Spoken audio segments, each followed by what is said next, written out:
আবু হুরায়রা রাদিয়াল্লাহু তাআলা আনহু বলেন, রাসূল সাল্লাল্লাহু আলাইহি ওয়াসাল্লাম বলেছেন, আল্লাহে লা ইউমিন, আল্লাহর কসম ও মুমিন নয়, আল্লাহর কসম ও মুমিন নয়, আল্লাহর কসম ও মুমিন নয়। তো সাহাবীগণ বলছেন, আরে কে বলবেন তো কে মুমিন নয়? তখন বলছেন, শোনো, মানলা ইয়ামান জারুহু বাওয়াইকাহু, যার প্রতিবেশী মুখ এবং হাত থেকে নিরাপদে থাকে না, ও মুমিন নয়। আমি যদি প্রতিবেশীকে গালি দিই, সময়ে মেরে দিই, তো আমি মুমিন নই, এই কথা আল্লাহর নবী কসম করে বলেন। আবু হুরায়রা রাদিয়াল্লাহু তাআলা আনহু বলেন, রাসূল সাল্লাল্লাহু আলাইহি ওয়াসাল্লাম বলেছেন, মান ইউমিন বিল্লাহি ওয়াল ইয়াউমিল আখির, যে ব্যক্তি আল্লাহকে বিশ্বাস করে, পরকালকে বিশ্বাস করে, ফালা ইউদি জারাহু, সে যেন তার প্রতিবেশীকে কষ্ট না দেয়। বুখারী মুসলিম। আয়েশা রাদিয়াল্লাহু তাআলা আনহা বলেন, রাসূল সাল্লাল্লাহু আলাইহি সাল্লাম ইউসিনি বিল জারে, প্রতিবেশীর ব্যাপারে আমাকে উপদেশ দিলেন। আয়েশা, জি, প্রতিবেশীর ব্যাপারে সাবধান থেকো, প্রতিবেশীর ব্যাপারে সাবধান থেকো। দেখো আয়েশা, প্রতিবেশীর ব্যাপারে সাবধান থাকো। জানান তো আন্নাহু সাইর, বলার ঢংখান দেখে মনে হচ্ছে যে কখন আমাকে বলবেন যে প্রতিবেশীকে জমির ভাগ দিয়ে দাও। বলার গতি এত শক্ত, বলার গতি এত শক্ত, মনে হচ্ছে যে প্রতিবেশীকে কি দিয়ে দিতে হবে? জমির ভাগ দিয়ে দিতে হবে। ভাই যেমন ভাগ পায় বাপের জমির, তো বলার গতি দেখে মনে হচ্ছে যে আল্লাহর নবী প্রতিবেশীকে কি দিতে বলবেন? জমির ভাগ দিয়ে দিতে বলবেন। ব্যাংকে 10 লক্ষ টাকা আছে, বলার গতি দেখে মনে হচ্ছে 5 লাখ ওর আর 5 লাখ আমার। প্রতিবেশীর হক আদায়ের গতিটা এইভাবে রাসূল সাল্লাল্লাহু আলাইহি ওয়াসাল্লাম বলছেন। হাদিস বুখারী মুসলিম। প্রতিবেশী। ইবনে আব্বাস রাদিয়াল্লাহু তাআলা আনহু বলেন, রাসূল সাল্লাল্লাহু আলাইহি ওয়াসাল্লাম বলেছেন, লাইসাল মুমিন আল্লাযী ইয়াসবু ওয়া ইয়াজু জারহু, ওই ব্যক্তি মুমিন নয় যে নিজে খায়, প্রতিবেশী ক্ষুধার্ত থাকে খবর নেয় না, এ মুমিন নয়। রাসূল সাল্লাল্লাহু আলাইহি ওয়াসাল্লাম বলেন, আউয়ালু খাসমাইনি ইয়াউমুল কিয়ামা জারানে, বিচারের মাঠে প্রথম বিচার হবে দুইজন প্রতিবেশীর। আব্দুর রাজ্জাক সাহেব, থামেন থামেন থামেন। একাধিক দিন আপনার বক্তব্য শুনেছি, তাতে শুনেছি প্রথম বিচার হবে সলাত, নামাজের। আজকে বলছেন প্রথম বিচার হবে প্রতিবেশীর। আল্লাহর হক আদায় করতে গিয়ে যত হক আছে আল্লাহর, তার প্রথম হলো নামাজের বিচার। আল্লাহ বলবেন, দেখো তো রোজা রেখেছি কি না? হ্যাঁ ঠিক আছে। আচ্ছা, দেখো তো ও হজ করেছি কি না?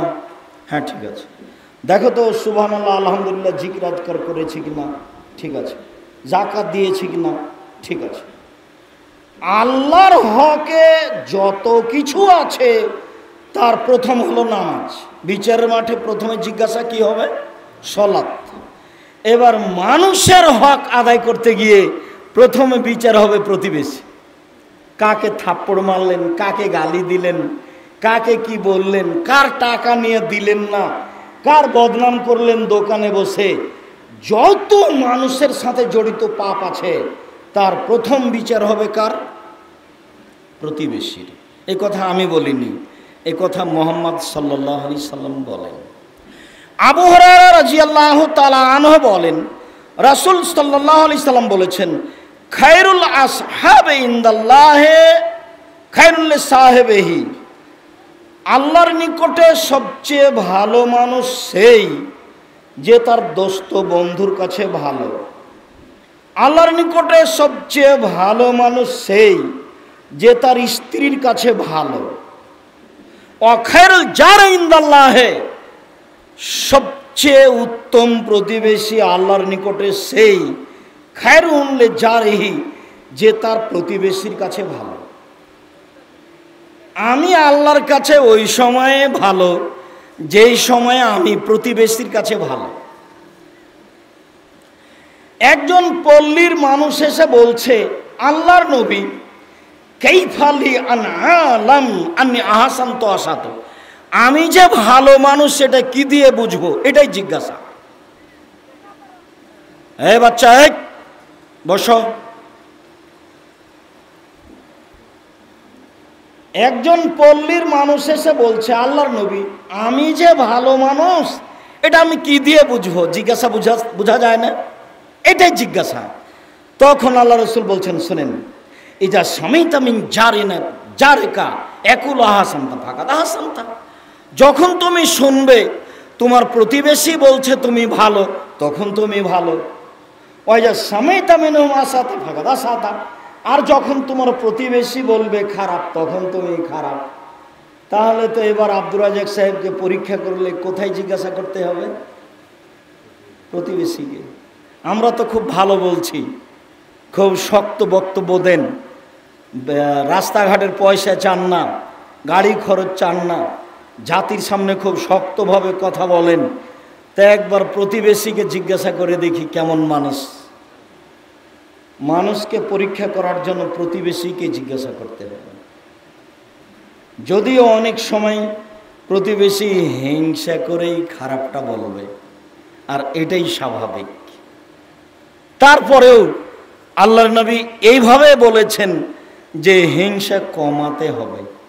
আমি অবশ্য মানুষ হিসেবে চেষ্টা করি, আমি কাউকে এড়িয়ে চলার চেষ্টা করি, এটা আমার মনে বলে না, শত্রু বন্ধু সে যেই হোক। তবে আমি কেন জানি অনেক সময় নাগালের ভিতরে পাই না, বাহিরে পাই। তো যারা বলে যে তার সাথে আপনার কথা হয়, তখন আমি বলি হয়, তবে খুব কম। যদি আমাকে মুচি দিয়ে ডাকে, মেথর দিয়ে ডেকে বেঠাই যে আব্দুর রাজ্জাক সাহেব আসে যেন, তাহলে আমি চলে যাব। আর আমাকে গিয়ে যদি ডাকা লাগে যে আপনি আসেন, তাতে আমি রাজি আছি, আমি মুচি মেথর পাঠাবো না, আমি নিজে যাব। খালি বলতে হবে যে ঠিক আছে আমি আসব, আমি যাব ডাকতে। আর আমাকে ডাকার জন্য কোনো ব্যক্তি লাগবে না, মুচি মেথর রাখাল কিষান কাউকে পাঠিয়ে দিলেই হবে, কোনো হিন্দু মানুষকে পাঠিয়ে দিলে হবে, এই যাও আব্দুর রাজ্জাক সাহেবকে বলো যে ডাকছে। আচ্ছা ঠিক আছে, আলহামদুলিল্লাহ। মানুষ হিসাবে চেষ্টা চালাচ্ছি, ভুলের ঊর্ধ্বে নয়, তবে মানুষ। সম্মানিত দ্বীনি ভাই বোন, রাসূল সাল্লাল্লাহু আলাইহি সাল্লাম বললেন, তোমার প্রতিবেশী যদি বলে ভালো তাহলে তুমি ভালো, তোমার প্রতিবেশী যদি বলে খারাপ তাহলে তুমি খারাপ। রাসূল সাল্লাল্লাহু আলাইহি সাল্লামকে বলা হলো, ইন্না ফুলানাতান তুযকারু মিন কাসরাতি সালাতিহা সিয়ামিহা সাদাকাতিহা গায়রান্নাহা তুজি জিরানাহা বিলিসানিহা। আল্লাহর নবী, অমুক মহিলা বেশি বেশি সালাত আদায় করে, বেশি বেশি সিয়াম রোজা থাকে, বেশি বেশি দান খায়রাত করে। তিনটাই জান্নাতে যাওয়ার বড় বড় মাধ্যম। এক, দান, দান মানে জান্নাতে যাবে, দান মানে জান্নাতে যাবে। দুই, রোজা মানে জান্নাতে চলে গেছে। তিন, নামাজ মানে জান্নাতে যাওয়ার মাধ্যম, এটা ছাড়া পথ নেই। তো সবই মহিলাটা করে, তবে মুখ দিয়ে প্রতিবেশীকে কষ্ট দেয়। তখন আল্লাহ রাসূল উত্তরে বললেন, হিয়া ফিন্নার, ও জাহান্নামে যাবে। আমি অনুবাদক, আমি এখানে কোনো বাড়তি কিছু বলিনি। হুবাহু 1450 বছর পূর্বে মুখ দিয়ে যে বাক্য বের করেছে সেটা আমি বললাম। আবার তিনি বলছেন, অমুক মহিলা কিল্লাতা সলাতে হা সিয়ামেহা সাদকাতেহা, খুব কম সালাত আদায় করে, খুব কম সিয়াম রোজা থাকে, খুব কম দানাত করে, তবে প্রতিবেশীকে কষ্ট দেয় না মুখে, হিয়া ফিল জান্নাহ, ও জান্নাতে যাবে। এইভাবে বলেছেন, আমি এইভাবে শোনালাম। রাসূল সাল্লাল্লাহু আলাইহি সাল্লাম বললেন, লা ইয়াদখুলুল জান্নাতা মান লা ইয়ামান জারহু বায়াকাহু, যে তার প্রতিবেশীকে কষ্ট দেয় সে জান্নাতে যাবে না। এবার দীর্ঘ আলোচনার শেষ কথা রাসূল সাল্লাল্লাহু আলাইহি সাল্লাম বললেন, চারটে জিনিস আছে যার সুখময় জীবন তার। চারটে জিনিস আছে যার সুখময় জীবন তার। চারটে জিনিস আছে যার সুখময় জীবন তার। এক, আল মারাতু সলেহা, ভালো স্ত্রী, যা বলি সেটাই মানে, কিছু বললেও সেই কথা নিয়ে মাথায় রেখে খারাপ আচরণ করে না, গালিগালাজ করলেও খারাপ আচরণ করে না, যা বলি তাই মানে। ঝগড়ার পরে বলি এক গ্লাস পানি নিয়ে এসো, সুন্দর করে হাসি মুখে গিলাসটা দেয়। আর আপনার স্ত্রীর কথা আপনার মনে আছে, ঠ্যাক্কস করে গিলাসটা এভাবে রেখে দিতে বলে। বউ অনুকূলে না থাকলে কিছুই করা যায় না, যার জন্য নরম আপনাকেই হতে হবে। ওখানে নরমতা নিয়ে শান্তি পাবেন না, নিজেই নরম হন। চারটা জিনিস আছে যার সুখময় জীবন তার। এক, ভালো স্ত্রী। দুই, আল জারুস সলে, ভালো প্রতিবেশী। আপনার ছেলেটা দাঁড়িয়েছিল বা প্রতিবেশীর ছেলেটা দাঁড়িয়েছিল, ছোট ছেলে, আপনার ছেলেটা দৌড়িয়ে যাচ্ছিল, খেয়াল করেনি, ধাক্কা লেগে ছেলেটা পড়ে গেছে, প্রতিবেশীর ছেলে দাঁত ভেঙে গেছে। এই যে লেগে গেল, আল্লাহু সামাদ, কি যে বলছে প্রতিবেশী স্বামী স্ত্রী তা বলা যায় না। আপনার ছাগলে প্রতিবেশীর সিম গাছটা খেয়ে নিয়েছে, সিম গাছ বুঝেন, সিম গাছটা খেয়ে নিয়েছে, সিম ধরবে ধরবে এই অবস্থায়। এবার দেখেন প্রতিবেশী কেমন। রাসূল সাল্লাল্লাহু আলাইহি সাল্লাম বলেন, সুখময় জীবন তার চারটা জিনিস আছে যার। দুই, ভালো প্রতিবেশী।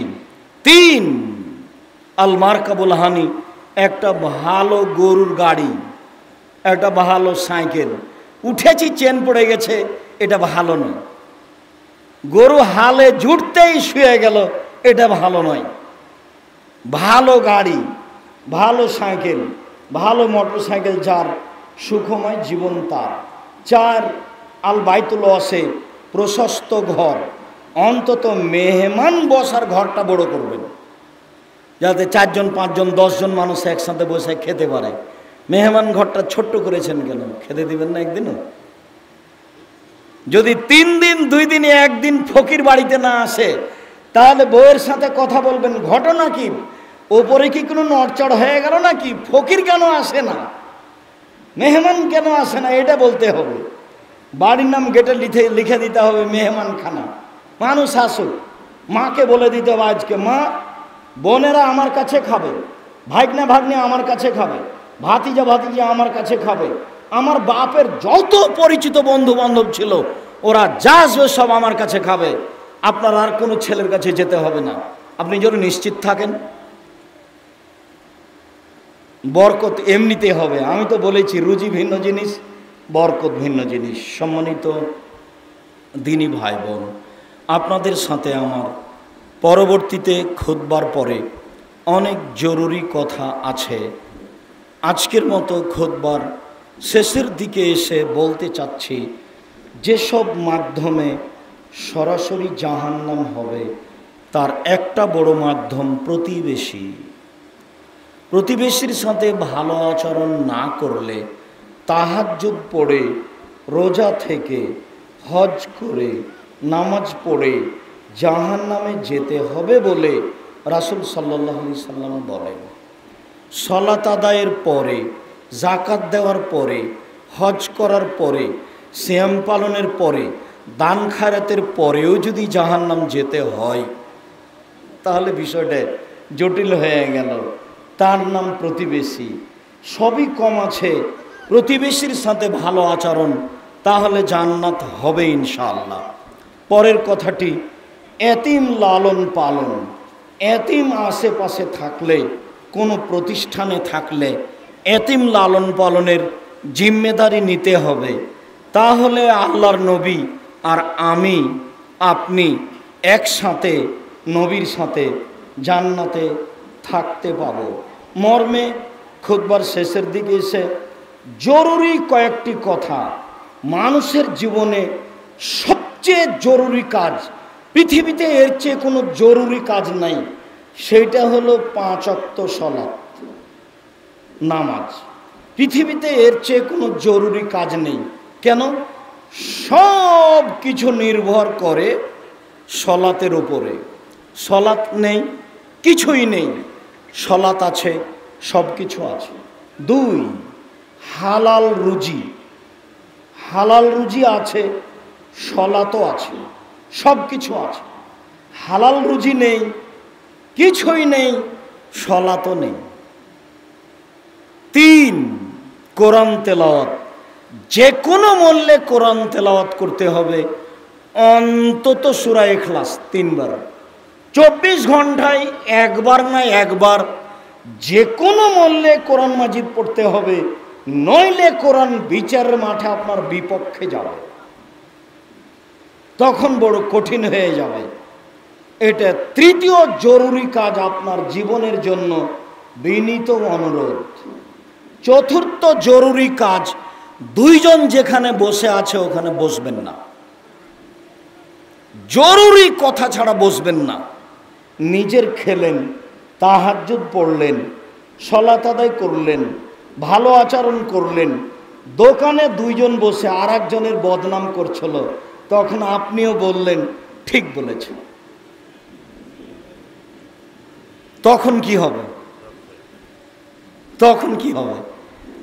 জরুরি প্রয়োজন ছাড়া দোকানে বসবেন না। দোকানে ল্যাংটা মেয়ে নাচুক আর না নাচুক, 2 জন যেখানে আপনি সেখানে নন। জরুরি কাজ হলে বসে কথাটা বলে চলে যাবেন। এই 4টে জরুরি কাজ রাখার পরে আমি খাকসার সাধারণ মানুষ, আমার কাছে কোনো টাকা পয়সা নেই, আমি একজন ফকির বললেই চলে।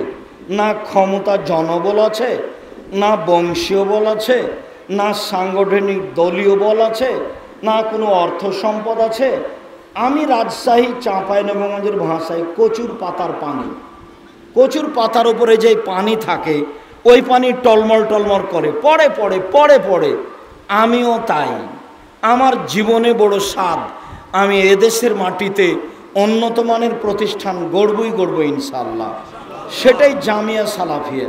2013 সালের 24শে আগস্ট মঙ্গলবার জামিয়া সালাফিয়া রূপগঞ্জ নারায়ণগঞ্জ ঢাকার মাঠে বলেছিলাম, আমার হাতে টাকা নাই এ কথাও সত্য, এখানে প্রতিষ্ঠান গড়বে এ কথাও সত্য, ইনশাল্লাহ গড়বেই গড়বে। কিভাবে গড়বে আমি তা জানি না, তবে নিশ্চিত গড়বে, অবধারিত গড়বে, ইনশাল্লাহ গড়বে। প্রতিষ্ঠানটি এখন প্রায় 40 থেকে 50 বিঘা জমির ওপরে অবস্থান করছে। 2017 সালে 2016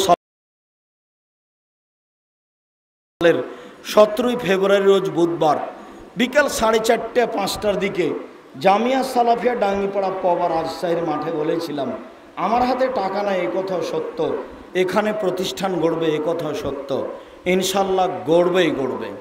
প্রতিষ্ঠানটি এখন প্রায় 24 থেকে 25 বিঘা জমির উপরে অবস্থান করে। সেখানে একটি বায়তুল হামদ নামে জামে মসজিদ আছে 90% জমির উপরে, যার একতলাতে 3000 মুসল্লি একসাথে সালাত আদায় করতে পারে। জামিয়া সালাফিয়া রূপগঞ্জ নারায়ণগঞ্জ ঢাকার জন্য বায়তুল হামদের জন্য 200 শতক জমি বরাদ্দ করেছি আলহামদুলিল্লাহ, যেখানে 10,000 মুসল্লি একসাথে সালাত আদায় করতে পারবে। জমি প্রায় রেডি, বাকি কাজ সামনে আছে, পরিকল্পনা আছে। 2 প্রতিষ্ঠানে 3850 জন ছেলে মেয়ে পড়াশোনা করে, তার 200 জন এতিম, 500 জন অসহায়। আরও অনেক ব্যবস্থাপনা আছে, যার প্রতি মাসে প্রায় বেতন লাগে 20 লক্ষ, সামনে মাস থেকে আরও বেশি লাগবে। এর জন্য আমি আপনাদের কাছে যেটা জরুরি অনুরোধ রেখেছি সেটা হলো একটু খালি দোয়া করবেন, আল্লাহ জামিয়া সালাফে কবুল করো। ময়মনসিংহের বিষয়টি ভাবা যায়, কোথায় কিভাবে আল্লাহ ভালো জানে। তবে আমার মনে বড় সার, এদেশের মাটির বড় বড় জেলাগুলিতে জামিয়া সালাফিয়া গড়ে উঠুক, যেখানে ছেলেমেয়েরা বাংলা, ইংরেজি, আরবি উন্নত মানের শিক্ষা অর্জন করে জাতির অন্যায়ের বিরুদ্ধে লড়বে মুখে কলমে মিডিয়ায়। জোরালোভাবে এই দাবি রেখে আল্লাহর কাছে আন্তরিকভাবে দোয়া করার জন্য অনুরোধ রেখে জামিয়া সালাফের পক্ষ থেকে যা কিছু আছে তাতে সাথ দিয়ে জামিয়া সালাফের মুখপাত্র পত্রিকা মাসিক আল ইতেসাম পত্রিকা, এটা আমার জীবনের সবচেয়ে বড় স্বাদ। এটাই জামিয়া সালাফের মুখপাত্র পত্রিকা। 50টা প্রশ্নের উত্তর আছে, 10 জন মুফতিতে ফতোয়া দেখেন, ভবিষ্যতে আরও বেড়ে যাবে। এই পত্রিকা কোথায় আছে তা আপনাকে খুঁজে বের করতে হবে যে কোনো মূল্যে। এইটা আমার জোরালো আপনার কাছে দাবি। এছাড়া আরও যত বই পুস্তক আছে সেগুলি দেখেন। জামিয়া সালাফের পক্ষ থেকে ফ্রি অক্সিজেন বিতরণ ব্যবস্থা আছে, সেটা দেখেন। জামিয়া সালাফিয়াতে মসজিদে নির্মাণের ব্যবস্থা আছে, সেটা দেখেন। জামিয়া সালাফিয়াতে ইয়াতিম লালন পালনের ব্যবস্থা আছে, সেটা দেখেন। সব দিক দেখেন। তবে আমার পক্ষ থেকে বিনীত অনুরোধ যে আপনি মাসিক আল ইতেসাম পত্রিকা আজকেও সাথে নিয়ে যাওয়ার চেষ্টা করবেন। 50টা প্রশ্নের উত্তর আছে। পত্রিকাটা কি, কখন, এটা হিসাবের প্রয়োজন নাই। জামিয়া সালাফিয়ার সাথে আন্তরিকভাবে সম্পর্ক রাখার অনুরোধ জানাচ্ছি। শেষে বলছি, আল্লাহ আমাদের যারা মারা গেছে তুমি তাদের কবরের শাস্তি মাফ করো। আমাদের যারা আত্মীয় স্বজন, আহাল পরিবার বাড়িতে ও হাসপাতালে অসুস্থ অবস্থায় আছে তাদের তুমি আরোগ্য দাও। আল্লাহ তুমি আমাদেরকে কবুল করো, আমাদের প্রতিষ্ঠানের পরিকল্পনা কবুল করো। আমরা যেন তোমার রাসূলের পদ্ধতিতে চলে তোমার সন্তুষ্টি অর্জন করে দুনিয়া থেকে বিদায় নিতে পারি, এই তৌফিক দান করো। তোমার দরবারে এই জোরালো দাবি, দাওয়া, দোয়া রেখে আজকের মতো জুমার খুতবা এখানেই শেষ